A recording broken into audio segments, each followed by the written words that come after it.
A'udzu billahi samii'il 'aliim minasyaitonir rajiim. Bismillahirrahmanirrahim. Assalamualaikum warahmatullahi wabarakatuh. Alhamdulillahirabbil alamin wassalatu wassalamu ala asyrafil anbiya'i wal mursalin wa ala alihi wa sahbihi ajma'in. Rabbi shrah li sadri wa yassir li amri wahlul 'uqdatam min lisani yafqahu qawli. Allahumma shalli ala sayyidina Muhammad tibbil qulubi wa dawaiha wa afiyatil abdani wa shifaiha wa nuril absari wa diyaiha wa ala alihi wa sahbihi wa barik wa salim. Alhamdulillah, insya-Allah pada malam ini kuliah ta'mir kita untuk surah Samadiyah yang berkaitan dengan kelebihan berselawat kepada Nabi Muhammad sallallahu alaihi wasallam. Jadi tuan-tuan yang dimuliakan Allah Taala, bahawasanya apakah kelebihan kita berselawat kepada Nabi Muhammad sallallahu alaihi wasallam?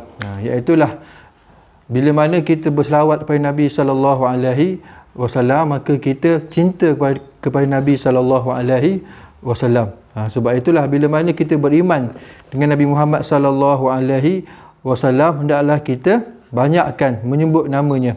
Sebab itulah beriman dengan Muhammad sallallahu alaihi wasallam termasuklah di dalamnya beriman dengan sekalian Nabi dan Rasul, malaikat-malaikat, semua kitab yang diturunkan dan hari akhirat. Kerana Nabi sallallahu alaihi wasallam datang dengan hujah yang jelas kebenaran segala yang tersebut. Sebab itulah Allah Subhanahu Wa Taala suruh malaikat dan para Allah Taala dan para malaikat berselawat kepada Nabi sallallahu alaihi wasallam. Jadi sama-samalah bila mana kita cinta, kita buktikan kecintaan kita dan cinta kita dengan menghidupkan sunnah Nabi sallallahu alaihi wasallam. Sebab itulah selawat yang paling afdal bila mana kita menyebut Allahumma salli ala Muhammad wa ala ali Muhammad kama sallaita ala Ibrahim wa ala ali Ibrahim innaka Hamidum Majid. Allahumma barik ala Muhammad wa ala ali Muhammad kama barakta ala Ibrahim wa ala ali Ibrahim innaka Hamidum Majid. Ini dipanggil selawat Ibrahimiyah. Allahumma salli ala Muhammad. Ya Allah, berilah selawat kepada Muhammad dan kepada keluarga Muhammad sebagaimana engkau telah berselawat kepada Ibrahim dan keluarga Ibrahim. Sesungguhnya engkau maha terpuji lagi maha mulia. Ya Allah, berkatilah Muhammad. Allahumma barik ala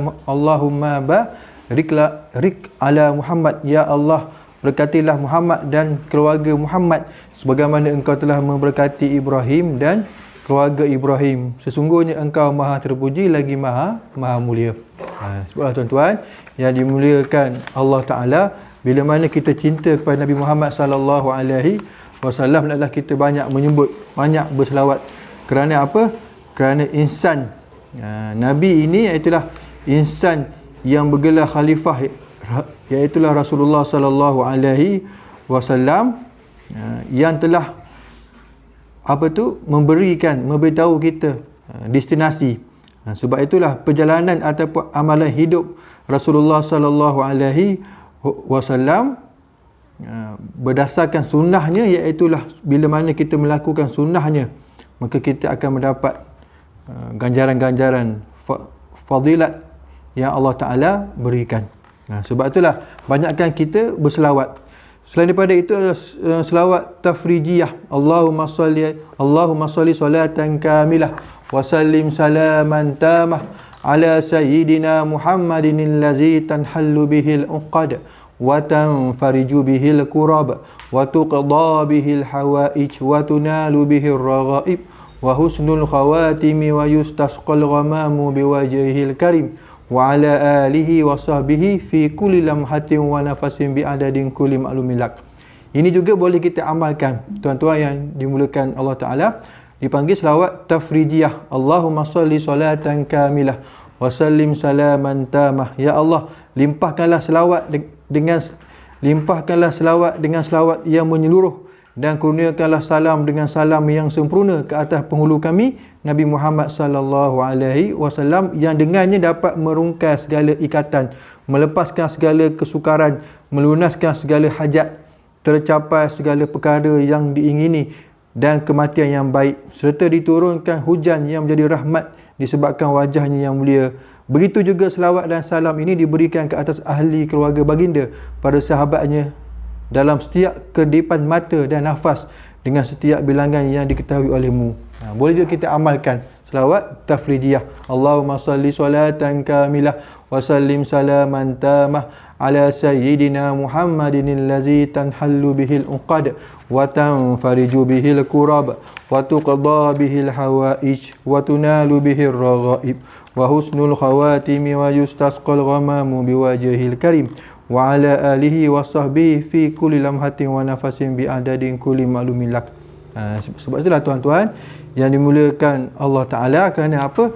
Kerana Rasulullah sallallahu alaihi wasallam adalah insan yang mulia. Dan hendaklah kita menghidupkan sunnah Nabi sallallahu alaihi wasallam. Iaitulah sunnah ini. Apakah arti sunnah? Sunnah berarti perjalanan atau amalan hidup Rasulullah sallallahu alaihi wasallam. Jika di dunia terdapat banyak jalan yang dibina untuk kegunaan manusia menuju sesuatu tempat ataupun destinasi, maka destinasi yang sebenarnya bagi hamba Allah bergelar insan ialah perjalanan kita menuju ke hari akhirat. Jadi perjalanan menuju ke hari akhirat ini tak dapat dilihat dengan mata kasar. Jadi siapakah yang mengetahui? Itulah orang yang mengetahui rupa bentuk jalan akhirat. Orang yang mengetahui rupa bentuk jalan menuju ke hari akhirat Allah Ta'ala ialah tak lain tak bukan hanyalah para Nabi dan Rasul, khususnya Nabi Muhammad sallallahu alaihi wasallam.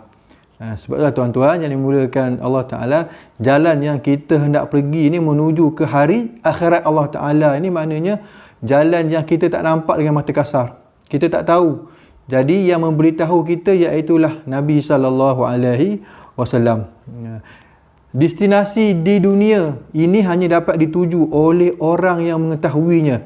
Jalan selamat menuju ke akhirat yang tak dapat dilihat dengan mata hanya mampu dilalui oleh mereka yang mendapat panduan berasaskan peta yang ditunjuk dan dilalui oleh Nabi sallallahu alaihi wasallam. Sebab itulah Nabi yang mana Allah utuskan. Nabi mengetahui bagaimana cara untuk kita selamat di dunia, jalan untuk kita menuju ke hari akhirat Allah Subhanahu wa Ta'ala. Jika kita mengikut selain jalan yang dilalui oleh Nabi sallallahu alaihi wasallam, pasti kita tidak akan bertemu dengan Nabi sallallahu alaihi wasallam di hari akhirat kelak, disebabkan destinasi terakhirnya berbeza. Sebab itulah kita berusaha untuk sama-sama kita banyakkan berselawat, banyakkan kita mengingati sunnah ataupun perjuangan baginda Nabi sallallahu alaihi wasallam. Sebab itulah, dan di antara sunnah yang terbesar yang Nabi sallallahu alaihi wasallam suka untuk kita amalkan, iaitulah sunnah yang paling besar, sunnah menghidupkan halaqah ta'lim. Berdasarkan itulah maka Nabi sallallahu alaihi wasallam suka bila mana umatnya menyampaikan ilmu Allah Ta'ala kepada sekalian manusia. Walaupun sekadar keupayaan ilmu yang kita ada. Meskipun hanya segelintir saja yang mengikuti kelas-kelas pengajian itu, malah ia sudah dikira menghidupkan sunnah Nabi sallallahu alaihi wasallam. Iaitulah sunnah yang paling Nabi suka, yang paling besar di sisi Allah, iaitulah menghidupkan majlis-majlis ta'lim, majlis-majlis ilmu, halaqah ta'lim. Walaupun yang mendengarnya, yang mengikutinya hanyalah sedikit saja, tapi itu sudah memadai untuk menghidupkan sunnah Nabi sallallahu alaihi wasallam serta melayakkan seseorang itu tergolong dalam kategori khalifah Nabi sallallahu alaihi wasallam.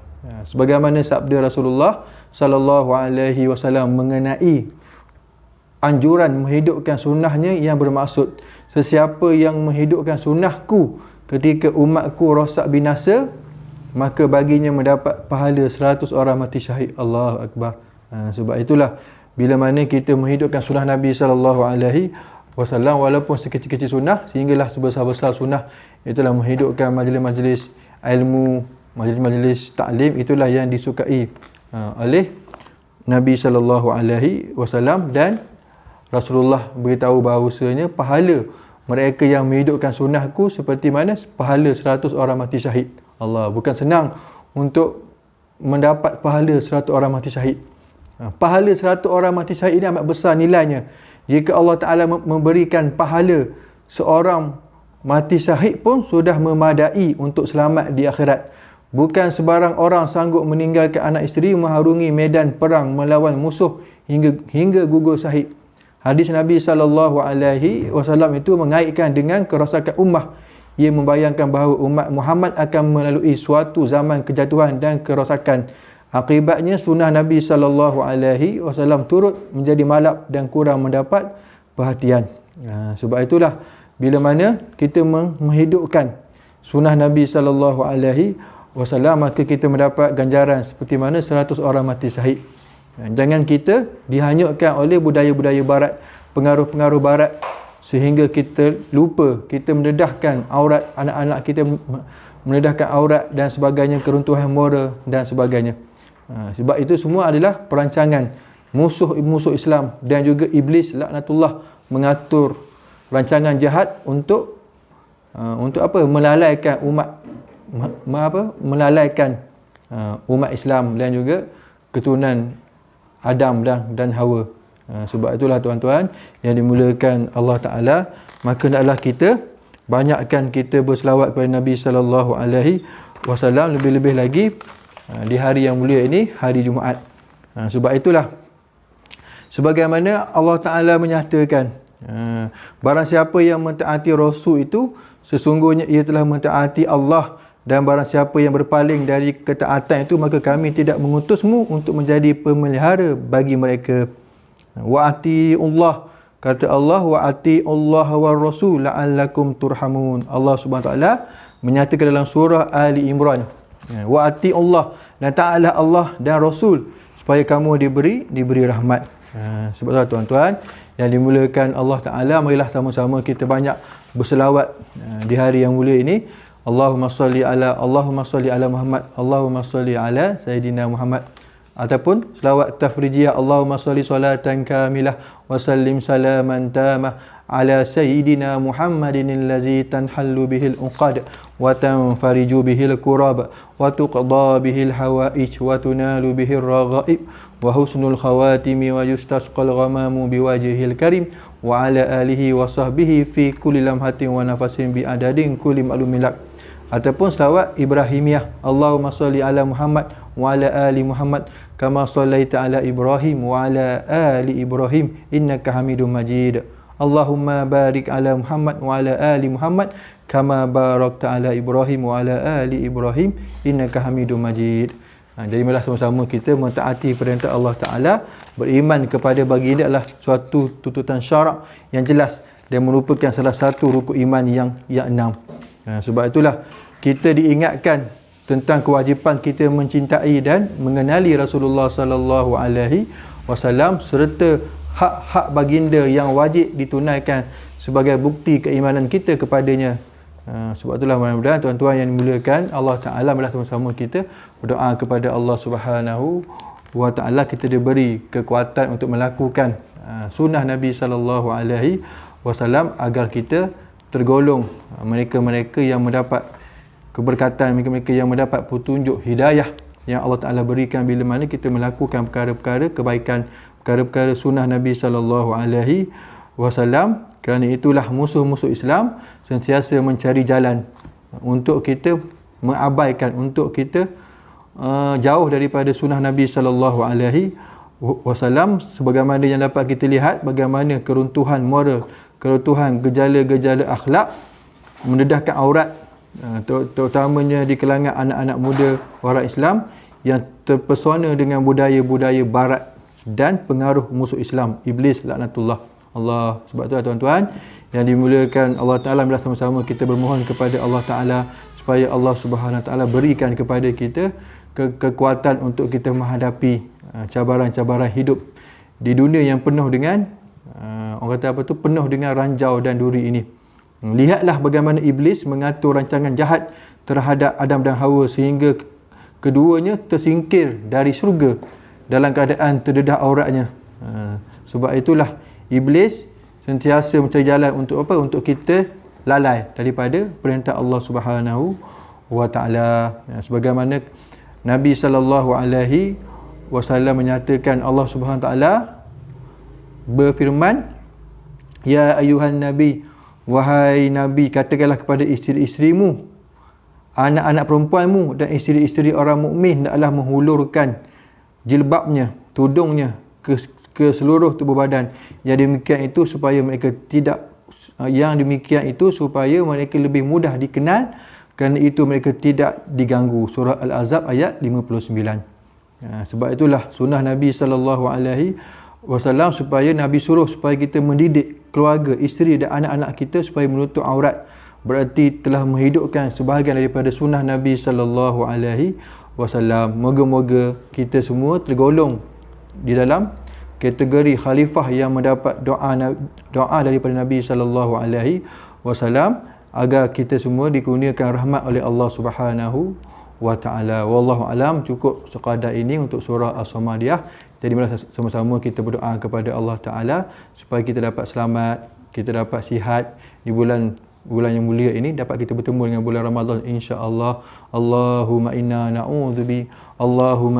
na'udzubika min jahdil bala wa darkis syaqa wa su'il qada wa samatati a'da. Allahumma inna na'udzubika minal baras wal junun wal juzam wa min sya'il asqam.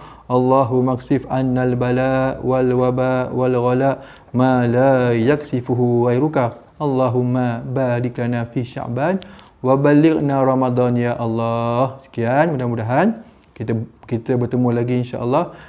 Assalamualaikum warahmatullahi wabarakatuh.